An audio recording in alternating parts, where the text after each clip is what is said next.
Bonsoir à tous, ravi de vous retrouver pour le journal. Voici le sommaire. Un nouveau souffle pour le commerce à Cotonou. Le marché moderne de Ganri vient d'ouvrir ses portes. La mise en service officielle a eu lieu aujourd'hui.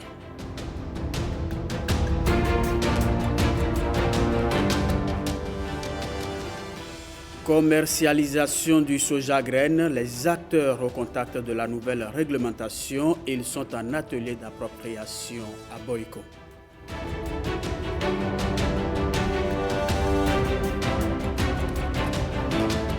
Seizième conférence des partis sur la désertification à Riyad, les pays africains réclament un protocole sur la sécheresse. La représentante du Bénin explique pourquoi.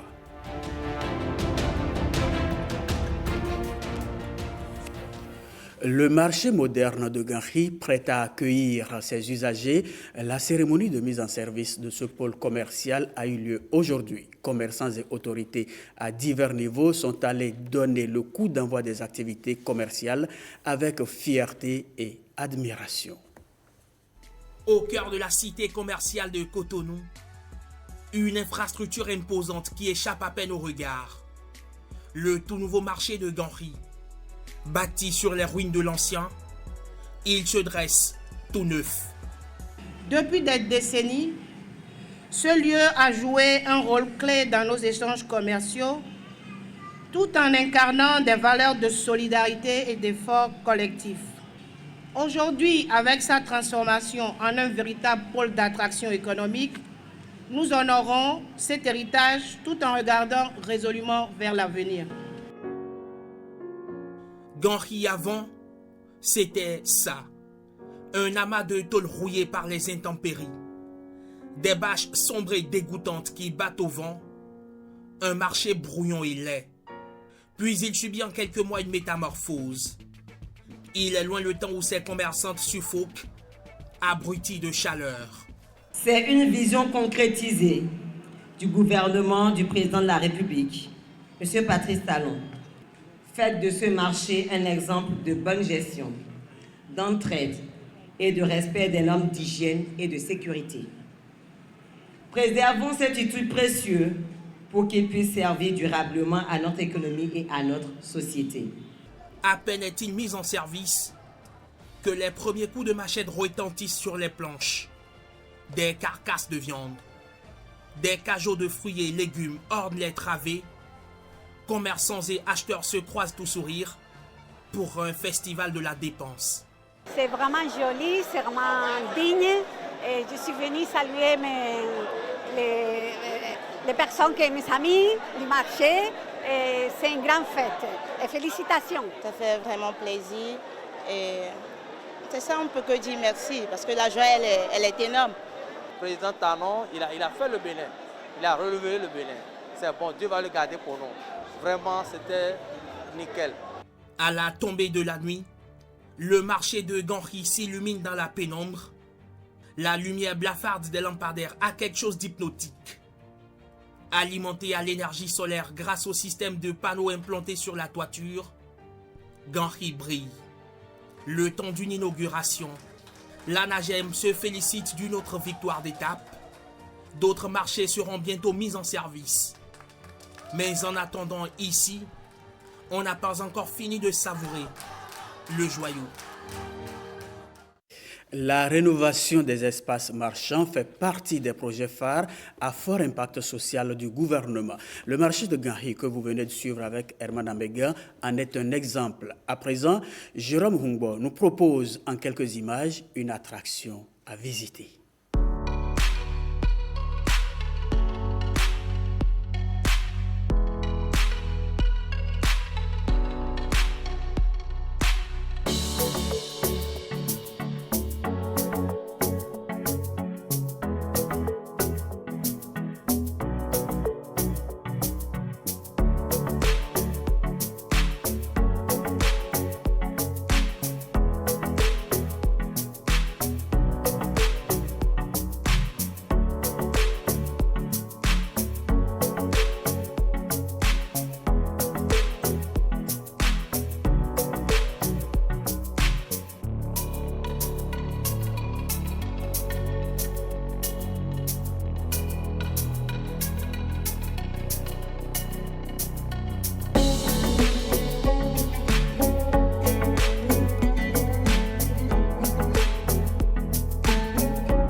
Dans le reste de l'actualité nationale, les acteurs du soja s'imprègnent de la nouvelle réglementation de la filière. Ils se sont réunis à Boycon pour un atelier d'appropriation du mécanisme de commercialisation du soja au titre de la campagne 2024-2025.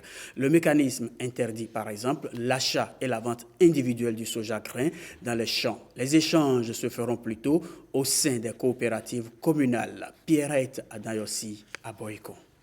Pour cette campagne, les commerçants ne passeront pas de maison en maison pour récupérer les produits. Plus rien ne sera comme avant. La vente du soja sera désormais groupée au sein des coopératives communales. C'est l'une des dispositions préconisées pour le compte de la campagne de commercialisation du soja au titre de 2024-2025. Sur le magasin, vous devez mettre une pancarte qui nous notifie si c'est une coopérative qui a mis ses produits, le nom de la coopérative et le produit qui est contenu. Les balances utilisées au cours des achats doivent être des balances certifiées. Il est important de notifier que les producteurs doivent prendre à chaque mouvement de produit une fiche de convoyage qui est gratuite au niveau des services de douane. Même quand le producteur veut sortir le produit du champ pour la maison, même si c'est un sac, il est obligatoire que ce producteur prenne une fiche de convoyage. Elle est gratuite, compte 0 francs. Le rôle principal de l'interprofession est la coordination sur le plan national de tout ce qui est commercialisation du soja. Et nous devons veiller à ce que les industries installées au niveau du pays aient suffisamment de la matière première pour tourner. Et tout le monde a le devoir d'amener sa pierre à l'édifice. Cet atelier d'échange est donc un cadre idéal pour ces acteurs à la base de s'imprégner des mesures prises pour le compte de cette campagne de commercialisation du soja. Une séance voulue par l'interprofession soja. Cette jeune interproduction a été mise en place en octobre passé.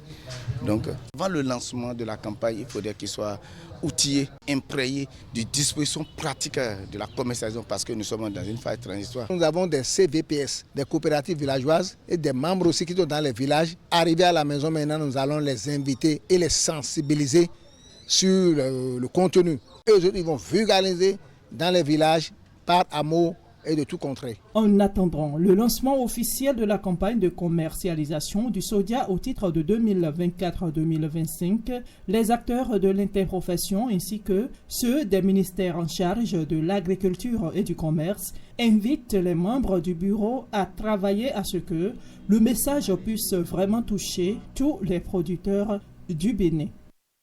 Le projet Bénin Innovation du Centre de transformation digitale de la GIZ fait son bilan à mi-parcours. C'est à l'occasion d'un atelier couplé d'une remise d'attestation au terme d'une formation sur la dématérialisation de l'administration. Voici l'essentiel à retenir de cette activité avec Rachidat Biomama et François Issou. C'est un bilan à mi-parcours qui révèle des résultats très satisfaisants. Des résultats obtenus au bout de 3 ans d'action grâce à un catalogue de formation très complet qui intègre une douzaine de modules. Nous avons déjà formé 200 personnes de notre groupe cible dans divers domaines par rapport à la chaîne de dématérialisation, par rapport au bloc de l'e-gouvernance que le gouvernement a mis en place, comme par exemple le système d'interopérabilité X-Roads, mais aussi par rapport à des méthodes de management des projets de digital. Et on peut dire qu'aujourd'hui, on commence à sentir vraiment un changement dans la coopération, avec pour objectif que tout le monde puisse travailler ensemble de manière efficace, parce que tout le monde comprend le cadre qui a été mis en place et maîtrise les outils qui ont été mis à disposition. Bénin Innovation œuvre pour une bonne coopération entre les secteurs publics et privés. Le groupe cible bénéficiaire sera élargi dès 2025. Nous n'allons pas nous arrêter là. Le projet Bénin Innovation continuera son travail, continuera à appuyer le gouvernement béninois dans sa transformation digitale. Nous pouvons annoncer une augmentation du groupe cible. Nous allons intégrer une 50aine de personnes de plus et nous avons prévu encore d'autres formations qui seront mises en œuvre au cours de l'année 2025.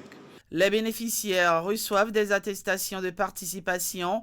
Un plan de suivi post-formation est prévu pour s'assurer qu'ils mettent réellement en pratique ce qu'ils ont appris. Avec le projet Benin Innovation, le gouvernement allemand collabore avec celui du Bénin dans l'avancement de sa transformation numérique, tout ceci sous le leadership du ministère du Numérique et de la Digitalisation. Après le projet Benin Innovation, voici Africa Digital Campus.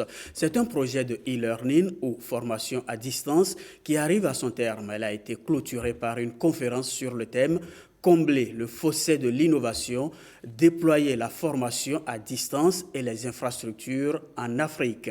La conférence a eu lieu hier à Cotonou. Elle a permis d'apprécier les capacités d'innovation des universités africaines à l'ère du numérique. Alexis Segbemo et Blaise Adampo.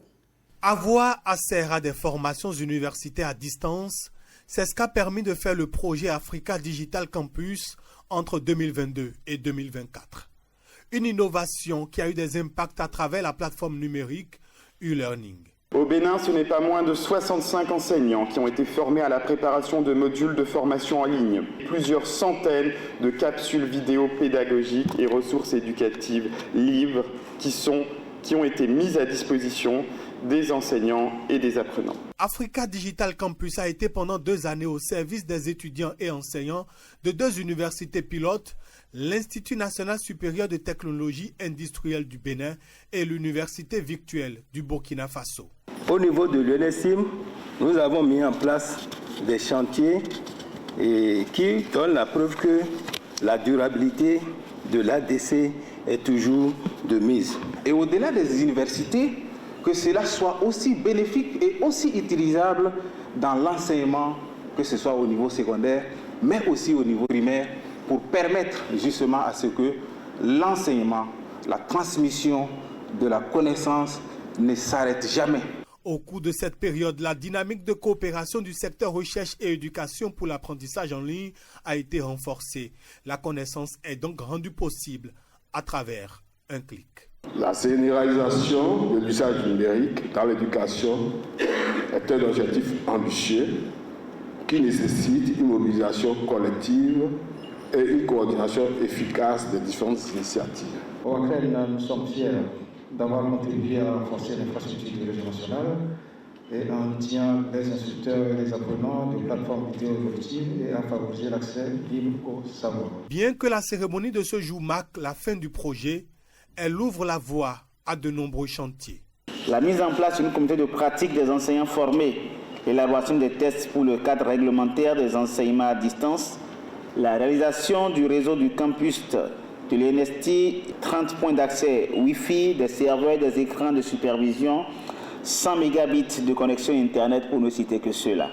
La CIN, Agence des systèmes d'information et du numérique, a assuré la mise en œuvre opérationnelle du projet.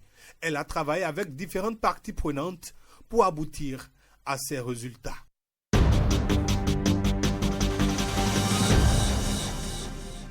Le numérique et la photographie font-ils bon ménage? En tout cas, grâce à l'intelligence artificielle, vous pouvez générer des images de haute définition, et ceci sans l'aide d'un professionnel de la photographie. Comment l'intelligence artificielle arrive-t-elle alors à repousser les limites de la créativité en art?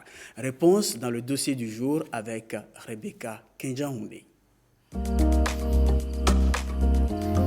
Ça, c'est la photographie d'aujourd'hui. Et ça, c'est la photographie du futur. Vous n'aurez plus besoin d'un expert pour capturer un instant précieux.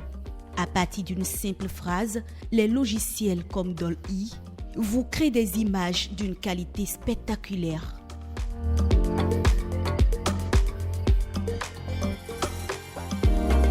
Littérature, œuvres contemporaines ou encore art plastique, l'intelligence artificielle bouscule absolument tout sur son passage. Il faut dire que l'intelligence artificielle permet aux artistes contemporains de repousser leur créativité plus loin et de créer des œuvres uniques en harmonie avec l'évolution artificielle.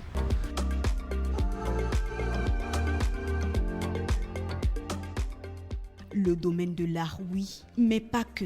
La planification d'un concert, d'un brunch ou d'une exposition peut totalement changer grâce à l'intelligence artificielle. Pour participer par exemple à l'un de ces événements et avoir votre passe d'entrée, la billetterie numérique est désormais à votre portée. De façon classique, on a les billetteries physiques où tu vas, tu achètes, tu te déplaces, tu perds du temps, alors qu'avec la billetterie numérique, depuis chez toi, tu as de façon instantanée. Et de même, ça aide les organisateurs d'événements à rentabiliser. Les tickets physiques sont falsifiés, sont dupliqués. Or, avec l'intelligence artificielle, on aura une précision sur chaque ticket qu'on émet. C'est-à-dire quoi? Quelqu'un ne peut pas copier parce que l'IA impose une identité sur chaque ticket à travers le code QR.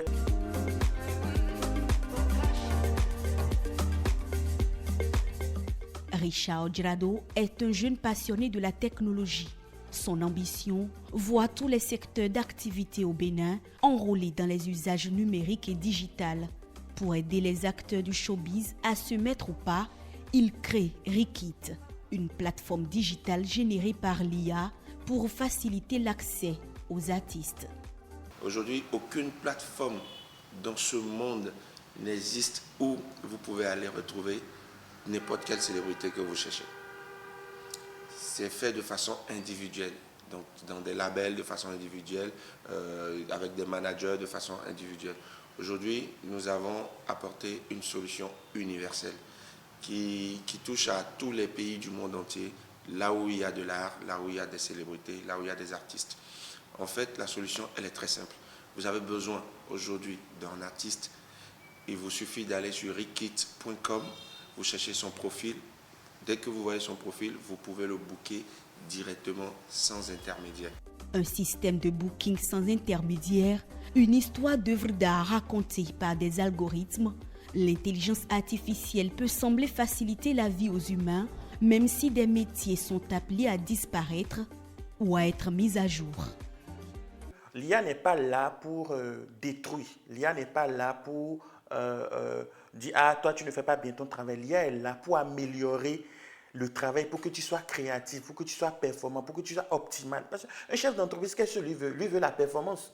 Lui veut rentabiliser son business. Lui veut avoir une marge bénéficiaire importante. Donc, c'est à nous, en tant qu'employé, en tant qu'employeur, de s'intéresser à la chose pour montrer que moi je suis performant, je peux associer l'intelligence artificielle à ce que je fais pour être plus performant. Et dans ces conditions, je ne pense pas qu'un chef d'entreprise va te renvoyer parce que tu veux améliorer la productivité, au contraire.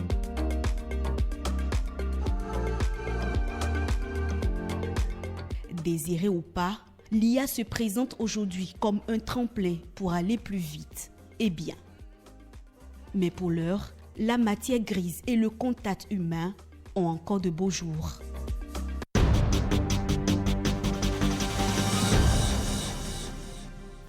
Jacques Mégan dévoile ses armes. Le haut-commissaire à la prévention de la corruption choisit l'éducation et la sensibilisation comme les deux cartouches de son combat contre la corruption. Il a saisi la Journée internationale de lutte contre la corruption pour mettre l'accent sur l'intégrité des jeunes. Jérôme Humbo, Patrick Benou et Patrice Ouye nous livrent ici un morceau choisi de son message. La place de l'éducation comme vecteur de changement dans une société n'est plus à démontrer. Elle est donc fondamentale pour prévenir la corruption. Elle doit commencer au niveau des enseignements maternels et primaires et se poursuivre durant tout le cursus secondaire et universitaire. L'objectif poursuivi étant d'accompagner et de conduire les enfants et les jeunes à développer et à cultiver l'intégrité. Il est à noter que l'Office des Nations Unies contre la drogue et le crime a également choisi comme thème central de travail cette année, je cite, « S'unir avec la jeunesse contre la corruption, former l'intégrité de demain ». Fin de citation. Ceci nous conforte dans le choix de notre thématique. La campagne pour la Journée internationale de lutte contre la corruption 2024 met l'accent sur le rôle que jouent les jeunes dans le cadre de l'intégrité, en les sensibilisant sur la corruption et son impact sur leur communauté. Cette année, le monde célèbre le 21e anniversaire de la Convention des Nations Unies contre la corruption, qui témoigne de la détermination de la communauté mondiale à combattre la corruption sous toutes ses formes et partout. Les journées nationales et internationales contre la corruption doivent être l'occasion pour nous de réfléchir et de nous recentrer sur une nouvelle stratégie de prévention. C'est notre engagement en vue de contribuer aux côtés des pouvoirs publics à donner à chaque Béninoise et à chaque Béninois un devenir meilleur. Une distinction pour les meilleurs mouvements et associations de jeunes. Le ministère des Sports les a détectés et célébrés dans tous les départements du pays. La remise des récompenses a eu lieu hier au Palais des Congrès de Cotonou. Amadine Anyambossou. Les récipiendaires pour les Oscars de cette année ont été sélectionnés après un minutieux travail organisé en 2 phases. Une attention particulière est désormais portée par le gouvernement sur le travail des mouvements associatifs, notamment de jeunes qui opèrent au Bénin. 28 associations et mouvements de jeunes primés à l'issue d'un processus rigoureux de sélection à l'effet de célébrer les plus méritants, mais également de témoigner la reconnaissance de l'État pour leur engagement citoyen et leur contribution au développement du pays. Les appuis se feront plus dans l'anonymat, mais à travers une cérémonie comme celle-ci qui met en évidence et en lumière vos mérites, chers jeunes, et qui célèbre autrement l'excellence du mouvement associatif au Bénin. À l'instar des sportifs, vous avez aussi désormais votre cérémonie de distinction et de récompense. Ces associations et mouvements de jeunes célébrés se sont distingués dans des domaines variés comme celui de l'éducation, de l'environnement ou encore du leadership. Le monde associatif offre un espace de liberté, d'expression et d'engagement tout en favorisant le développement de compétences sociales et citoyennes. Le dîner de gala des Oscars marque le moment pour non seulement récompenser les mérites individuels et collectifs, mais aussi de promouvoir l'esprit d'excellence et de solidarité. Ce qui vient de se passer ce soir, ça sort de l'ordinaire. Vous venez d'encourager des jeunes qui, dans l'ombre, dans les arrondissements, dans les villages lointains, travaillent et impactent leur communauté. Nous remercions le chef de l'État pour avoir cru en vous, pour avoir cru en la jeunesse. Les lauréats du jour s'engagent à travailler afin d'impacter davantage les communautés. Voici à présent les échos de la COP16 sur la désertification. Notre envoyé spécial à Riyad, William Tchoki, nous apprend que l'Afrique réclame un protocole sur la sécheresse, un phénomène nuisible à l'économie du continent. Le Bénin partage cette position par la voix de sa chef de délégation présente à Riyad. On l'écoute. J'ai été très heureuse de noter qu'il y a une volonté de se tenir la main pour défendre, pour porter la voix au sein de la communauté internationale, pour présenter la situation des pays en voie de développement, notamment les pays africains. J'ai observé que toutes les parties prenantes sont conscientes de la situation de dégradation des terres. La terre qui nous donne 90% des ressources alimentaires. La lettre est sonnée et nous avons eu la volonté du pays qui abrite cette COP, de l'Arabie Saoudite, sa volonté de créer un fonds sur la désertification. Et la mise est déjà faite Et d'autres partenaires techniques aussi ont emboîté le pas. Et nous espérons que d'autres vont s'exprimer encore plus pour que la CAION soit plus intéressante et permettre au groupe de l'Afrique d'exposer le niveau de besoin de ressources dont nous avons besoin pour pouvoir accompagner plusieurs acteurs. Un tour à Ouida pour le festival Glehwehwe, un festival qui vise la préservation du patrimoine culturel et le renforcement des liens entre générations. Un festival qui permet aussi à la diaspora de célébrer ses racines. Marcel Ahossi, de retour de Ouida. Voici un symbole de l'alliance entre foi et tradition. Tout commence à Ouida ce jour par une messe catholique. Le festival Glehwehwe, rendez-vous identitaire des ressortissants de Ouida, s'ouvre comme un pèlerinage culturel, célébrant les racines profondes de ce peuple au riche patrimoine. Héritage d'une histoire unique, ce festival se présente comme le miroir d'une unité malgré la dispersion géographique. Nous faisons l'effort de nous réunir, de manger ensemble, de chanter ensemble, de danser ensemble.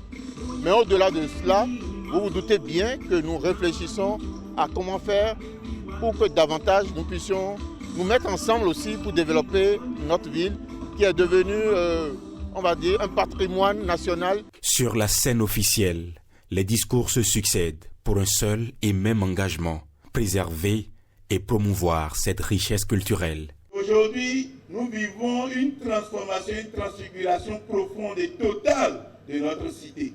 UGTO, c'est trois choses. La première chose, c'est le développement. La deuxième chose, c'est le développement. Et la troisième chose, c'est le développement. Entre exposition d'artisanat et performance statistique, le festival est aussi un marché vivant. Les artisans et artistes locaux y partagent les savoir-faire en mettant en lumière la diversité et le dynamisme de la culture de Ouida. Tout regroupement participe d'une question de mutualité, de la compréhension. Donc, cette fête identitaire révèle ce que nous pouvons appeler le développement intégral et durable de la cité Glehwehwe. Je suis comblé parce qu'il y a une nette amélioration par rapport aux années précédentes. Aujourd'hui, Glehwehwe est rentré dans une phase extraordinaire. C'est l'une des villes qui seront le plus mises en valeur. Le festival Glehwehwe ne s'achève pas seulement sur une note de fête, mais aussi sur une promesse, celle de transmettre un héritage précieux aux générations futures. Un peuple fier de son identité, réuni autour d'une célébration qui transcende le temps et les frontières. Avant l'actualité internationale, évoquons ce deuil de l'audiovisuel. Roch Oru-Sani, un ancien directeur général de l'ORTB, a tiré sa révérence hier dans la commune de Banikwara. Il a dirigé le service public de l'audiovisuel de 1982 à 1985. Il a été également directeur du cabinet du président de la Haute Autorité de l'audiovisuel et de la communication. Feu Roch Oru-Sani est connu comme un des pionniers des réformes dans le développement des médias de service public au Bénin. Il a rendu l'âme à l'âge de 72 ans.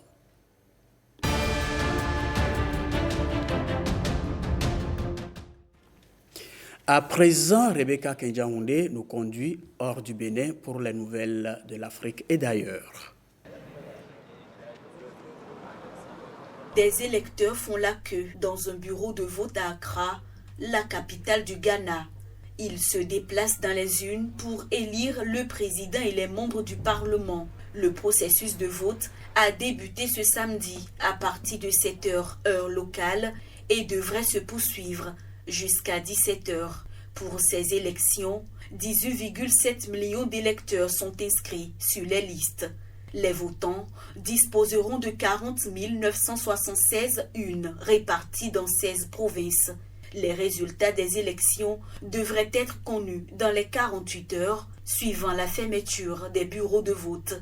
Bien que 12 candidats soient en lice pour l'élection présidentielle, seulement 3 d'entre eux se distinguent. Le candidat du Parti national patriotique au pouvoir, l'actuel vice-président Mahamoudou Baoumia, le candidat du principal parti d'opposition, le Congrès démocratique national, l'ancien président John Dramani Mahama, et le candidat du parti Nouvelle Force, Nana Kwame Bediako, figurent parmi les noms les plus en vue dans les médias locaux.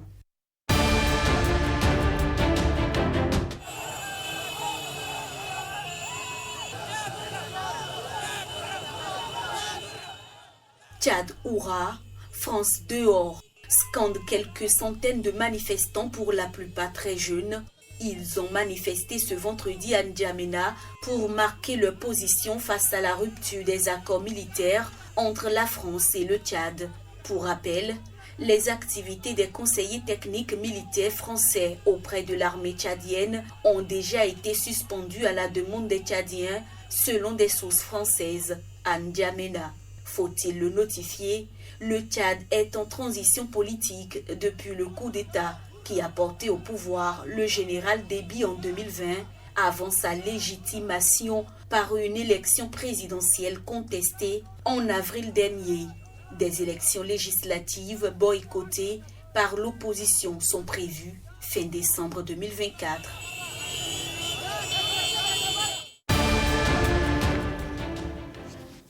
C'est la fin du journal. Au plaisir de vous revoir.